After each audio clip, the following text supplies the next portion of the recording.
We choose to go to the moon in this decade and do the other things, not because they are easy, but because they are hard. Godspeed, John Glenn. Roger, 0G, and I feel fine. Getting my feet out. Okay, I'm out. How does it feel for the United States to be the new record holder? At last, huh? When that baby lights, there's no doubt about it. Liftoff. We have a liftoff. 32 minutes past the hour. Liftoff on Apollo 11. Houston, Tranquility Base here. The Eagle has landed. That's one small step for man, one giant leap for mankind. Hello and welcome. This is Michael Annis, and you're listening to episode 109 of the Space Rocket History Podcast. And now, Apollo, the PSAC strikes back, and Saturn SA-2. Recapping from the previous episode, it is July 1962. The mode decision has been made by NASA, and lunar-orbit rendezvous was selected. Now, NASA must defend its decision. The Space Vehicle Panel of the President's Science Advisory Committee, also known as PSAC, was apprehensive about lunar orbit rendezvous long before NASA picked that mode for landing on the moon. After the decision was made public in July 1962, Nicholas Galvin, at the behest of Jerome Wiesner, the chairman of the PSAC, probed deeply into NASA's planning activities. Wiesner knew if NASA was forced to reverse its decision, pressure would have to be applied before the development contract was awarded. Once that had been done, the course of Apollo would be virtually impossible to change. The PSAC's interest in manned spaceflight began with the Mercury program, which led to the establishment of the Space Vehicle Panel in the fall of 1961. The panel was headed by Franklin A. Long of Cornell University. The Space Vehicle Panel met in October and December of 1961 for briefings by NASA officials on the agency's plans for launch vehicles. Franklin Long reported in January 1962 the group's observations and recommendations for strengthening the United States booster capabilities. Since Apollo planning had by then shifted from direct flight to Earth orbit rendezvous, the panel also pressed for the development of rendezvous and docking techniques. So, at the end of 1961, there was some degree of harmony between NASA and the PSAC. But that soon changed. As the space agency began to waver on its mode choice during the first half of 1962, Wiesner, Galvin, and the panel forced themselves into the daily activities of spacecraft development. When NASA began to look more favorably on lunar rendezvous, relations between the two organizations deteriorated rapidly. Space Vehicle Panel members visited Los Angeles during February for discussions on spacecraft and launch vehicle development by North American, and then went on to Washington and several other NASA centers later, looking closely at the mode comparison studies then in progress. The Space Vehicle Panel grew resentful of NASA's refusal to supply them with every draft document, both government and industry, that NASA had on the subject. NASA, on the other hand, chafed at the panel's snooping into internal and contractual relationships, insisting that these activities lay outside the PSAC's advisory authority. During May and June of 1962, Galvin asked for detailed information on launch vehicles and spacecraft for all approaches under consideration. He also requested progress reports from all Apollo spacecraft contractors and on engine development programs. But NASA manager Joseph Shea did not want to release this material while the mode comparison studies were in progress, and he sent a staff member to tell Galvin that schedules were not firm and that his request was premature. Galvin was at something of a disadvantage in his pursuit of NASA information. He had stirred up controversy during the 1960 through 61 period of Project Mercury with his statistical reliability analysis methods, which many Mercury engineers considered merely a numbers game.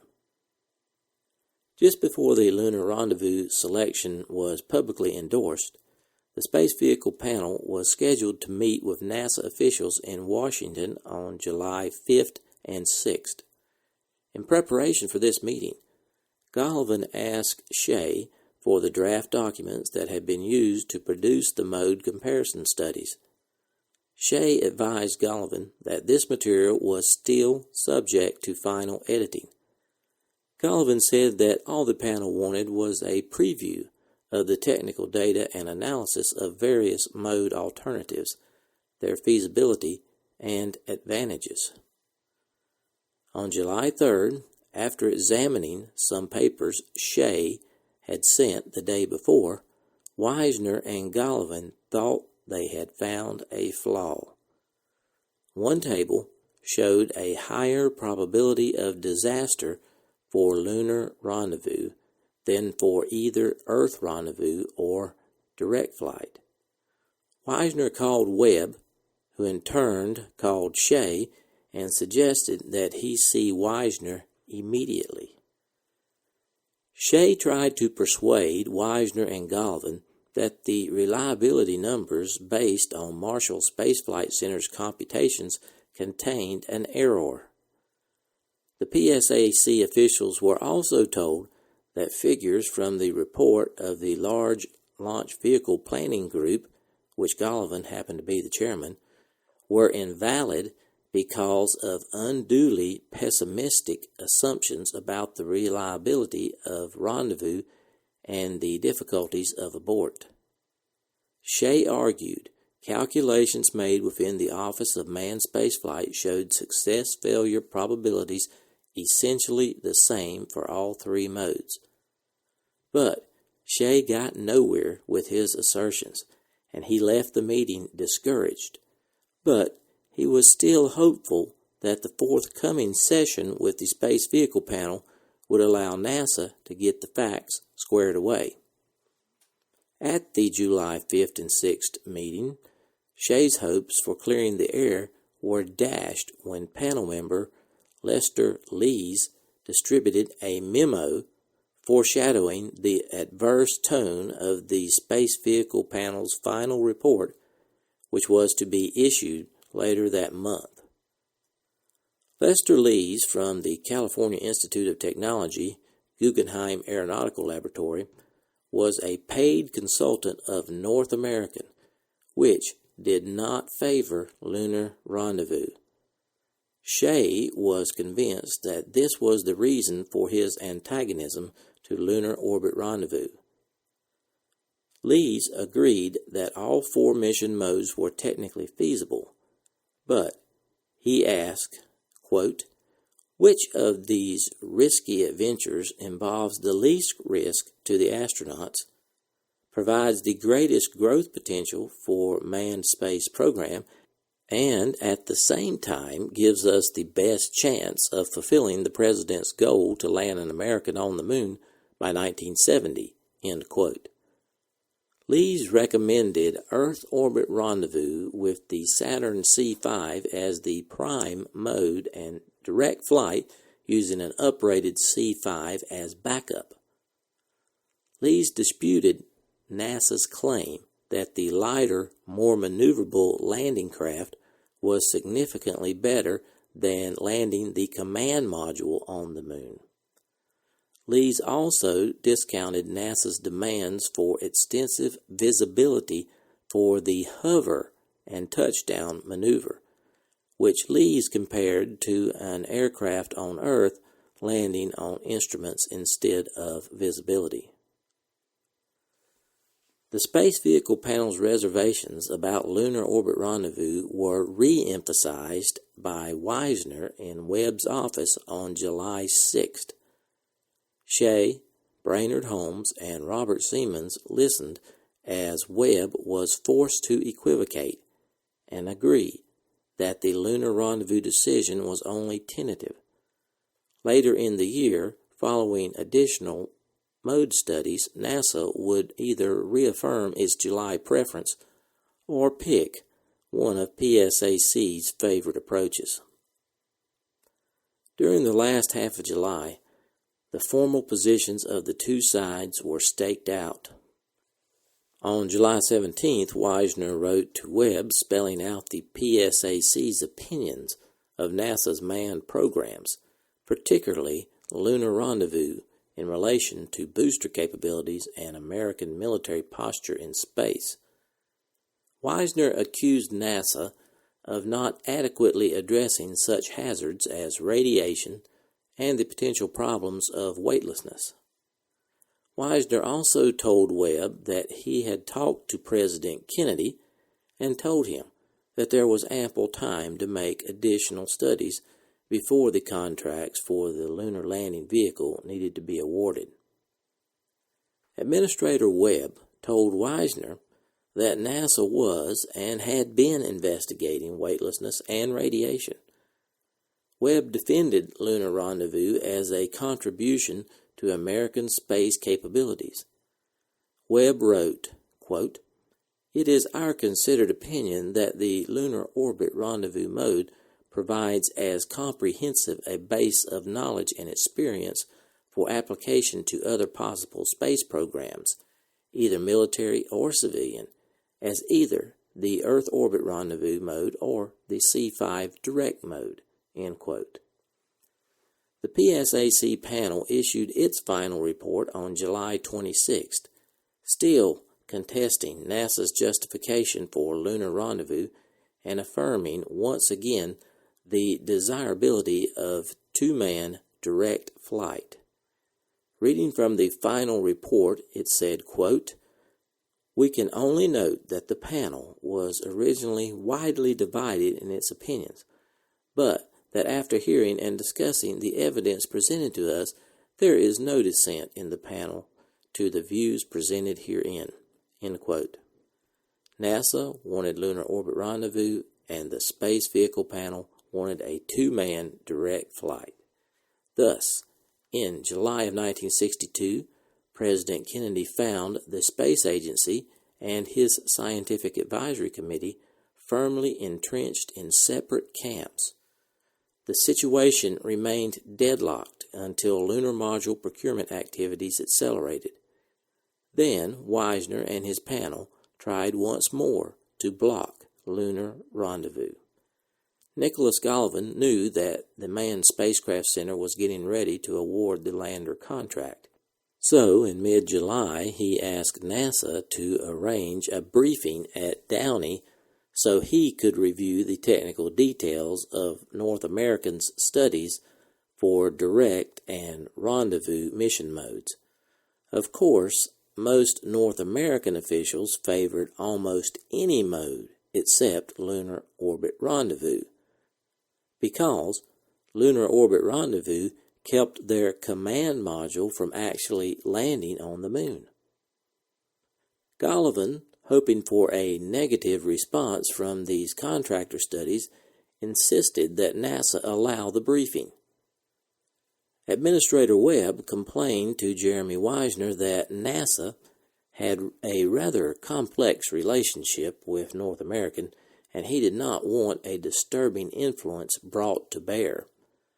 Wiesner then offered to withdraw the request for the visit. However, Webb declined, saying he just wanted to be sure that Wiesner was aware of his concerns. Gallivan had his California meeting at the end of July.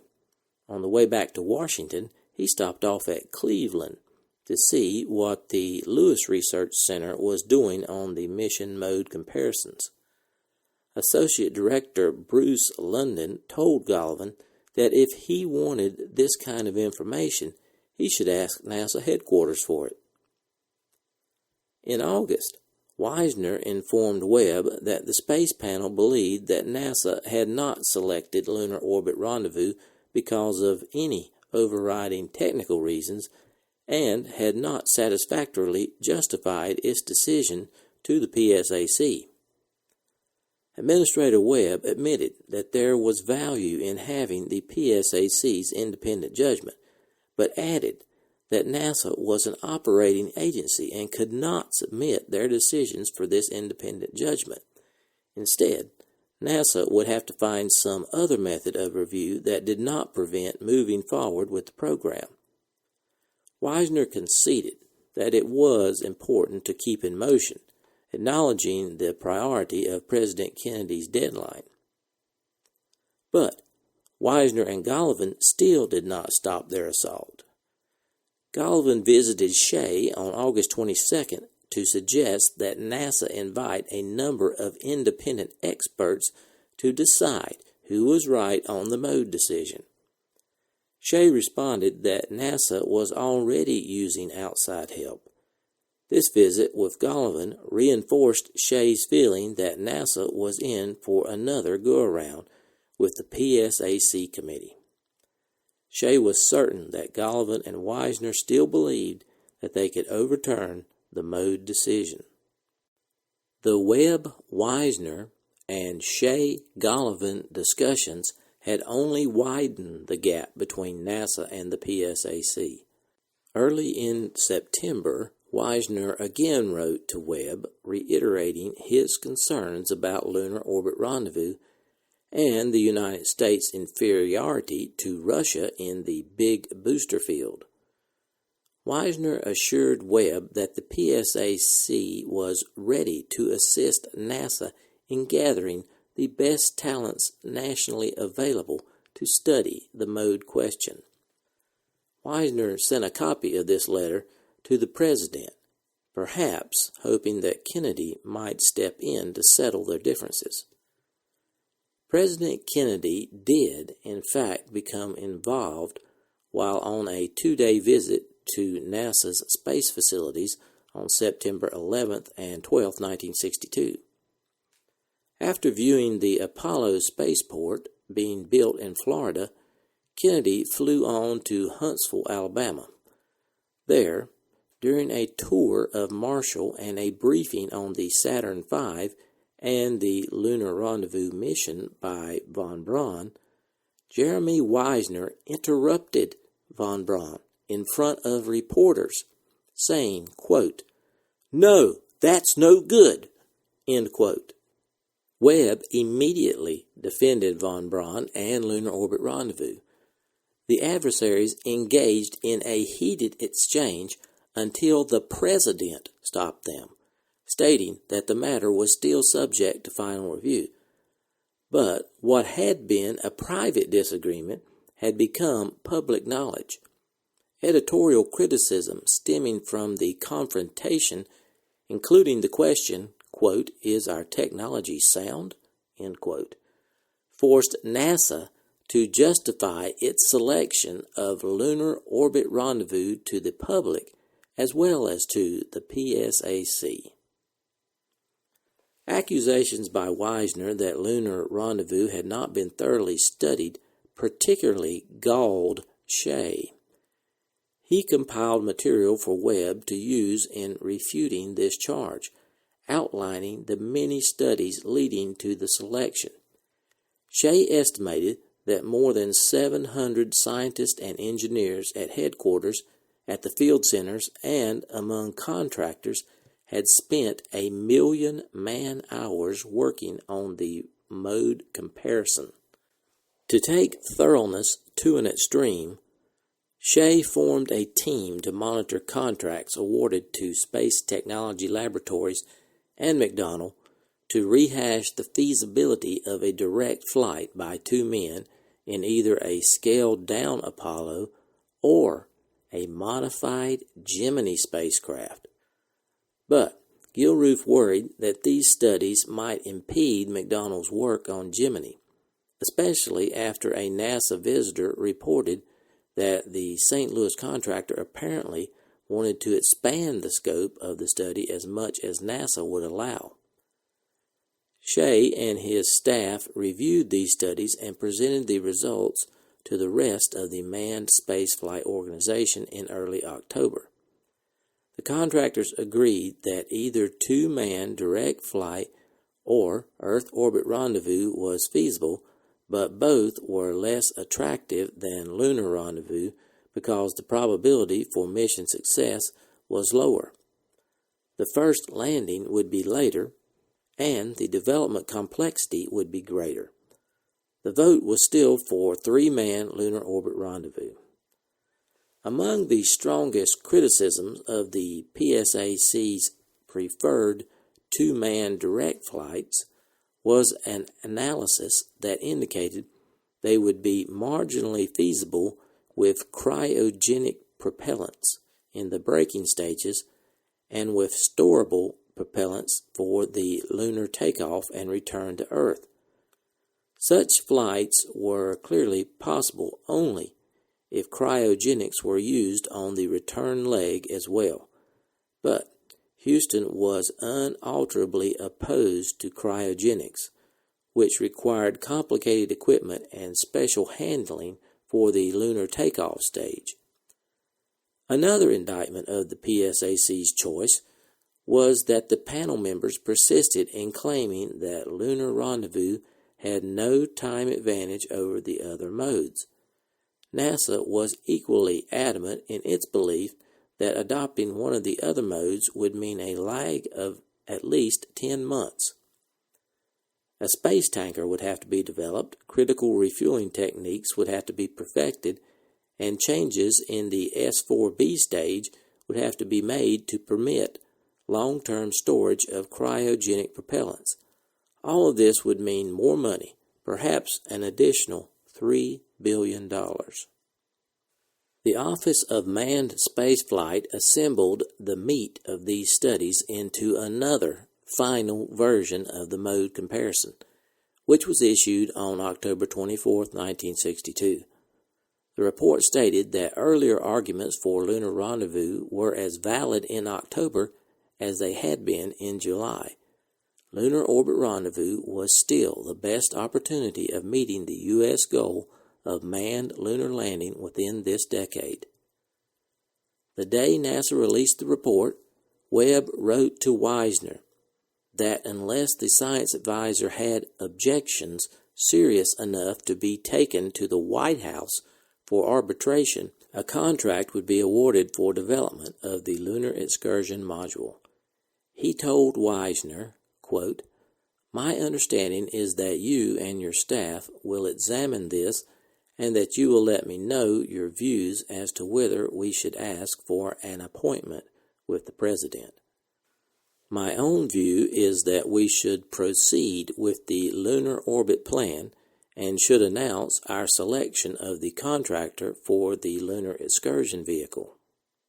If you agree, I would like to get before you any facts over and above the report, perhaps in a thorough briefing, which you believe you should have in order to put in a position to advise Mr. Kenneth O'Donnell, who was one of the President's aides, that you do not wish to impose a formal objection. In that case, I believe Mr. O'Donnell will not feel it wise to schedule the President's time and that the President will confirm this judgment." End quote. However, Wiesner and Golovin were not reconciled by NASA's latest justification. Upon reviewing the report, Wiesner asked Holmes for material from the proposals of those aerospace companies responding to the request for bids to develop the lunar lander. Not too surprisingly, the bidders had all emphasized the advantages of a lunar excursion vehicle and had played down the difficulties of rendezvous as an added operational step. All the proposals cited the benefits from lunar rendezvous, chiefly mission success and crew safety, with a craft specifically designed for lunar landing and the need for only one Saturn V. Wiesner now wanted to examine these contractor documents in full, which Webb refused to allow because of the proprietary information they contained. Next, Wiesner asked that certain material be given to Golovin without identification of the contractors. It was obvious to Webb that Wiesner and Golovin were trying to see what the contractors had estimated for the weight of the lunar module. But he did not understand how they were going to determine if NASA had made the correct decision on lunar-orbit rendezvous. But Wiesner was given those sections of the proposals that dealt with estimated weights for the lander. Most of the figures assumed a target weight of around 10,000 kilograms, but Holmes pointed out estimates of the different subsystems had varied widely. More knowledge of the lunar surface and of radiation and meteoroid fluxes would probably force weight increases in the landing gear and shields. Holmes also added that both Mercury and Gemini had demonstrated the need for keeping a margin of weight for additional equipment and redundancy. On November 2nd, Wiesner and Golovin met with Webb and his staff once again. It was obvious that the two organizations still occupied opposing camps. Golovin presented a detailed reanalysis of the October 24th mode study, challenging both payload margins and reliability and safety considerations. He still contended that of the two modes capable of using only storable propellants, Earth Orbit Rendezvous had a somewhat higher performance margin. Moreover, with cryogenic propellants in the landing stage, and for this he cited research done at Lewis, two-man direct flight was quite feasible. But Golovin found more serious faults in NASA's stance on reliability and crew safety. As he wrote Shea later that day, quote, "It has been surprising to read in the report that the direct ascent case is less likely to be successful and to be more dangerous to the crew than the obviously more complicated lunar orbit rendezvous mode." End quote.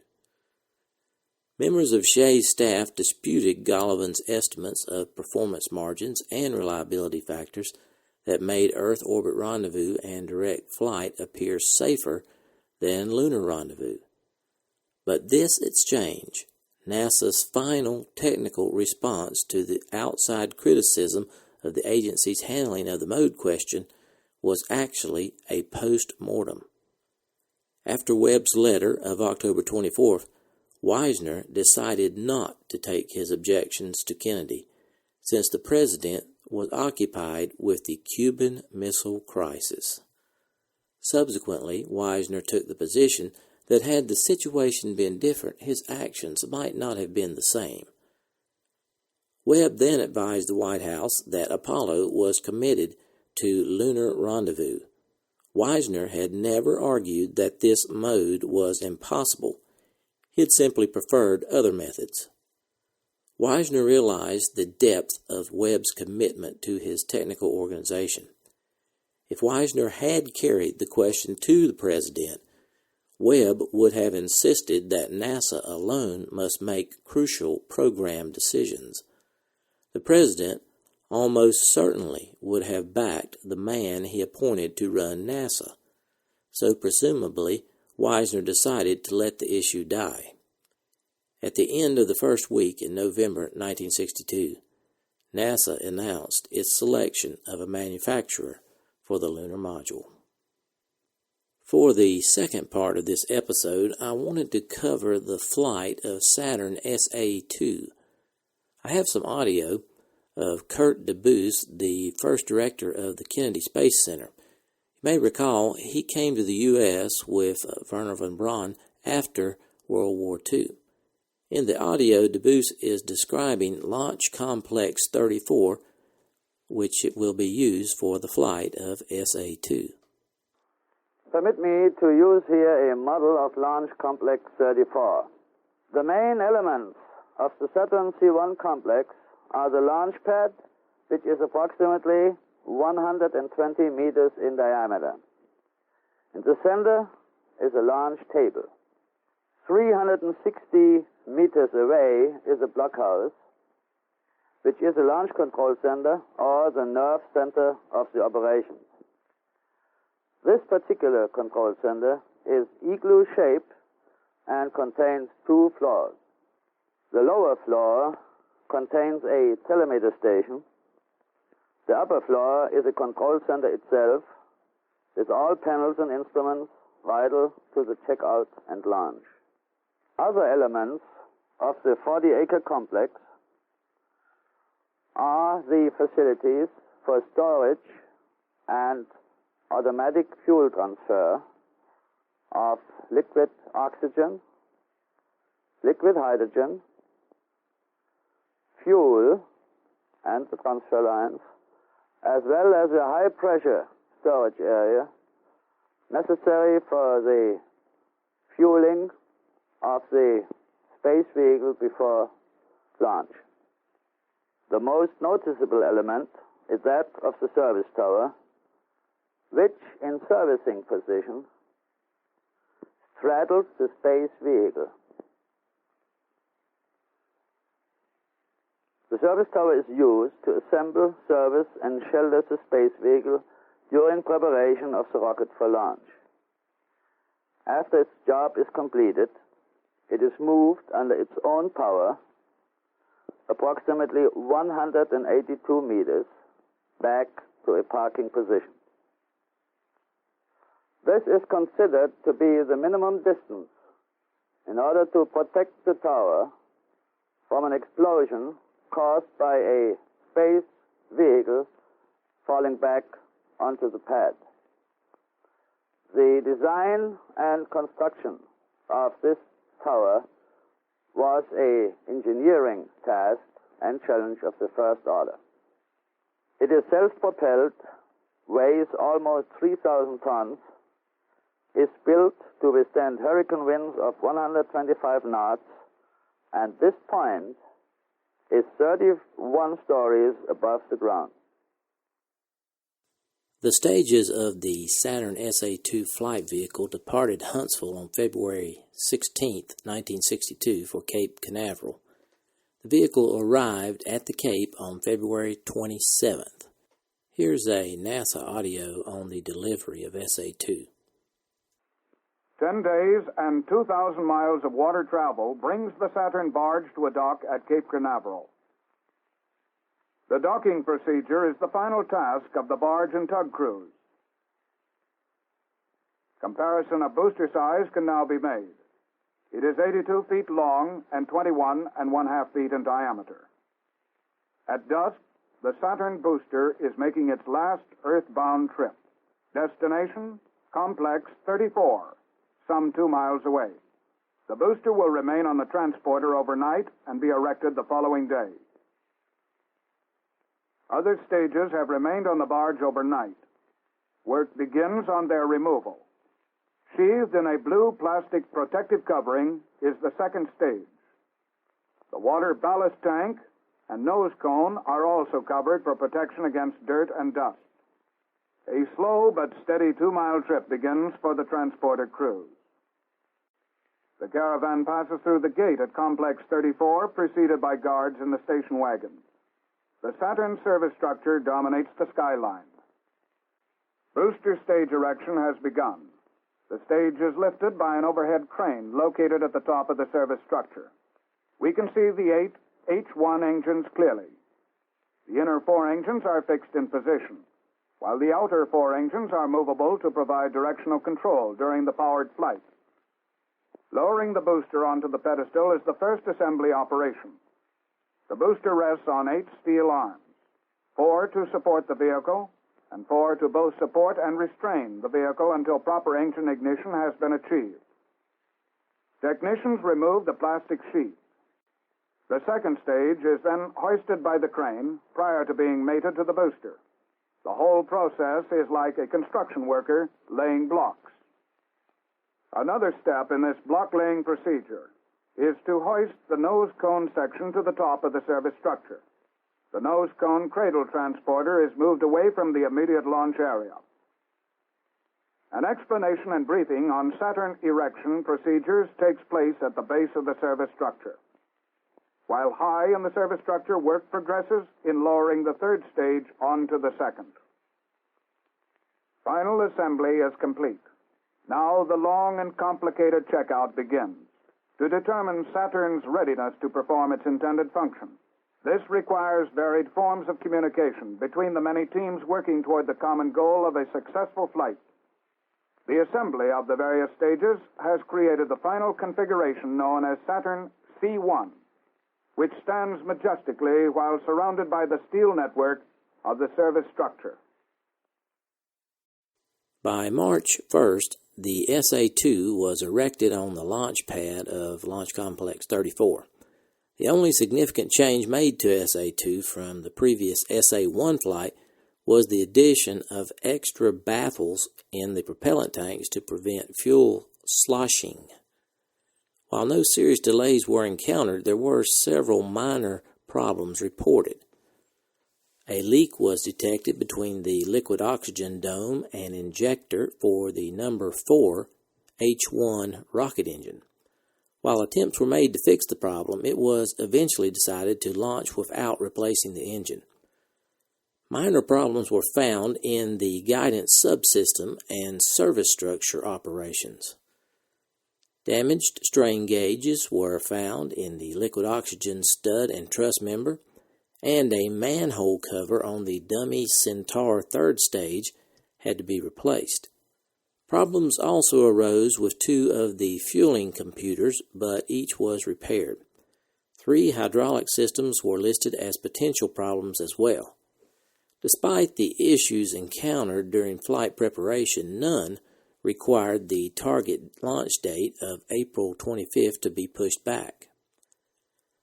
The objectives of the SA-2 were much the same as those of the SA-1, in that it was primarily a test of the Saturn I rocket and the new H-1 engines.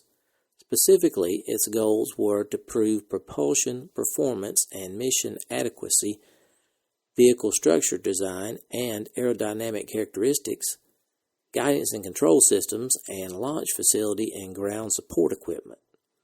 A second objective of both this mission and SA-3 was Project High Water, the intentional release of ballast water from the second and third stages, which allowed scientists to investigate the nature of Earth's ionosphere, as well as noctilucent clouds and the behavior of ice in space. SA-2's dummy upper stages contain approximately 86,000 kilograms of water, or 86,685 liters, used to simulate the mass of future payloads. Stage 2 contained 44,000 kilograms of water, and Stage 3 contained 42,000 kilograms. Now I have some audio of the fueling and launch of SA-2.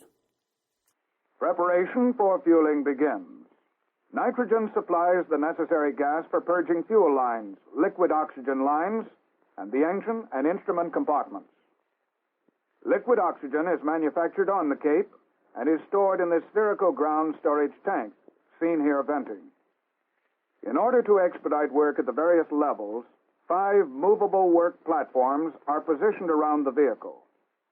These are sectionalized and positioned in the horizontal plane. Repositioning can be accomplished to place the platforms at various vertical levels. Activities continue in other areas of the complex. Inside the Launch Control Center, the test conductor and his part of the team continue the countdown. The complexity of this operation can best be understood by noting the myriad of instruments and equipment required in support of the Saturn program. The analog system presently in use will be phased out, and analog to digital conversions will be used at future launch sites. Specialized launch operations require specialized skills and equipment. Dr. Debus and his Launch Control Center personnel keep in visual contact with outside activities through a closed-circuit television system. From the Launch Control Center, heart of this giant complex, the scene shifts to the giant vehicle being prepared for launch. What might appear to be the columns of an ancient civilization is in reality a modern system of supports for the liquid oxygen lines installed above ground, from the storage tank to the vehicle. Expansion loops in the lines allow for rapid expansion and contraction of liquids at extremely low temperatures. From the indicated time, ignition of the engines, followed by liftoff of the vehicle, will soon occur.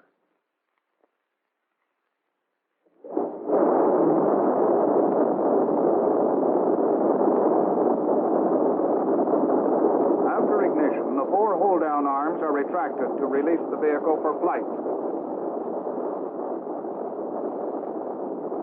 Tracking cameras located about 2 miles from the launch area provide coverage from ignition through flight, culminating in the high water experiment.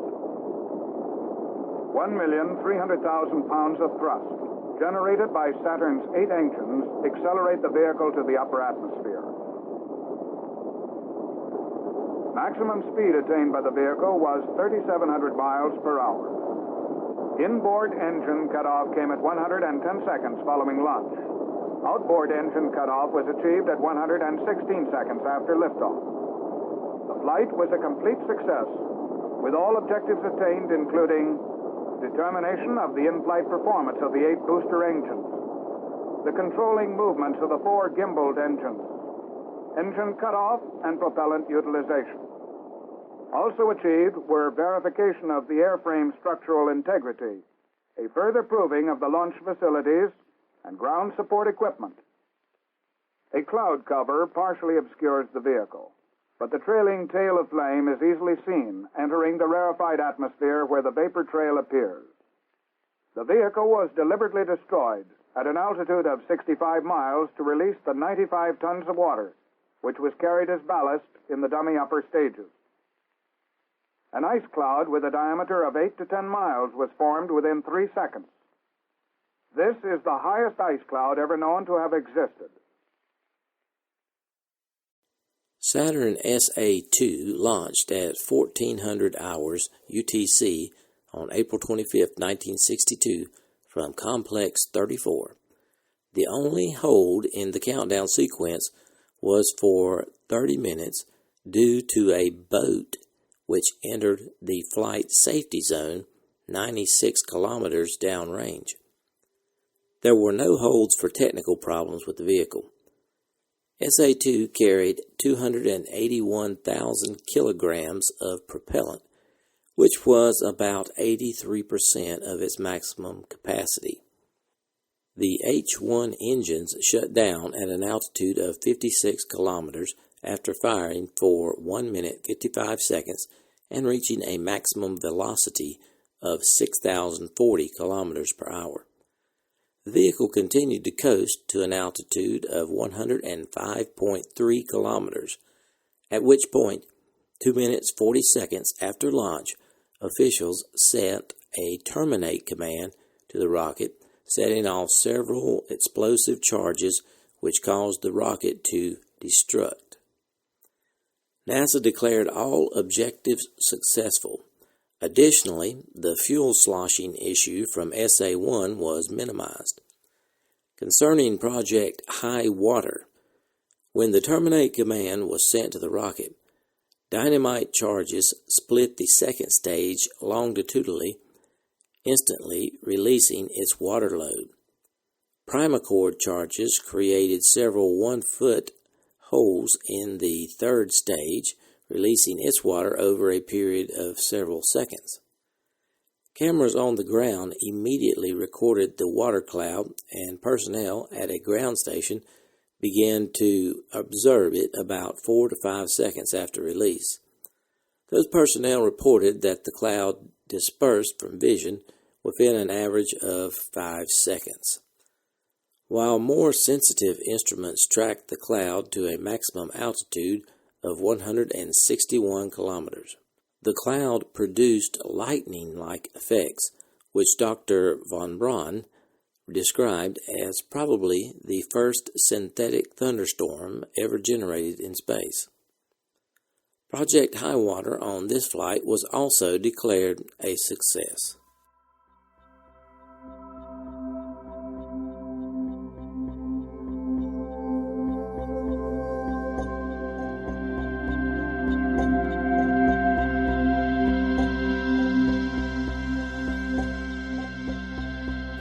Thanks for listening to this archive episode of the Space Rocket History Podcast. If you are financially able, please support the podcast by going to the homepage, spacerockethistory.com, and clicking on the orange Donate button or the Patreon link. Thanks.